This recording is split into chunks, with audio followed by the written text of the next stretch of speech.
And we can go across to France 24's film critic who was at that press conference. Lisa, the 2020 edition was cancelled due to the coronavirus pandemic. Is it full speed ahead for an event that attracts thousands of people from all around the world?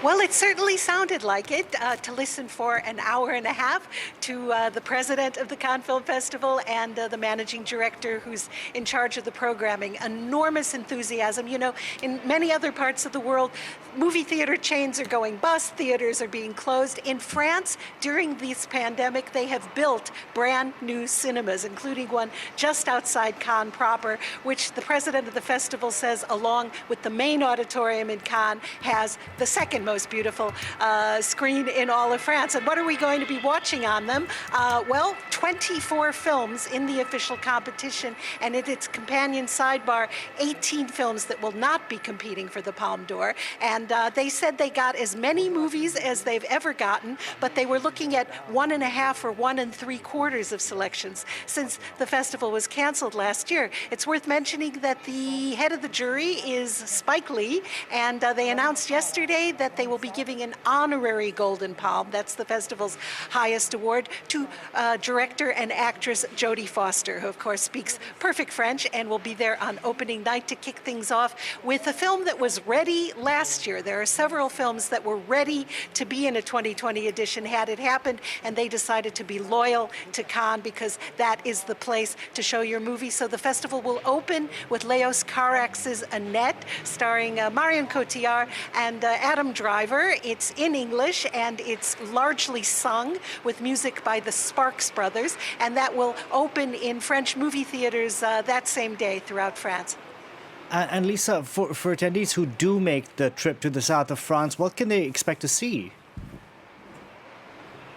Well, they can expect to see very rigorous hygiene measures, and the city of Cannes has already arranged in a building that's about a 4-minute walk from the center of the action. From 8 in the morning till 8 at night, people will be able to take salivary tests to make sure their health is up to snuff.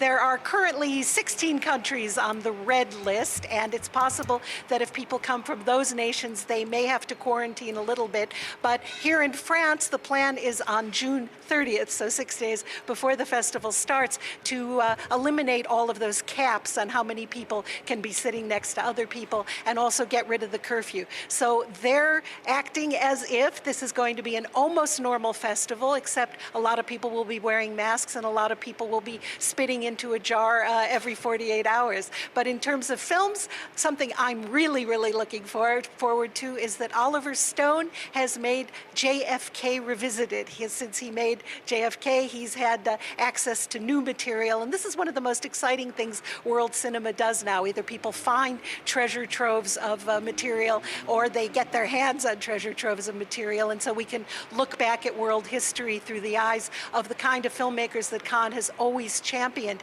There was a question from the US as to whether there weren't any Netflix films mentioned in the lineup, and the festival director said, look, we have rules, and those rules are strict. If you have a film in competition in the Cannes Film Festival, it has to be made available to movie theaters. If someone wants to acquire the rights to show it in a cinema, then it has to be made available. Netflix's point of view is that no, we don't do that. So there are not any Netflix films in the official selection this year, but that's not the fault of the festival. If you want to assign blame, that's because Netflix is not going to change, and I think for now, neither is the world's greatest film festival. They are championing film.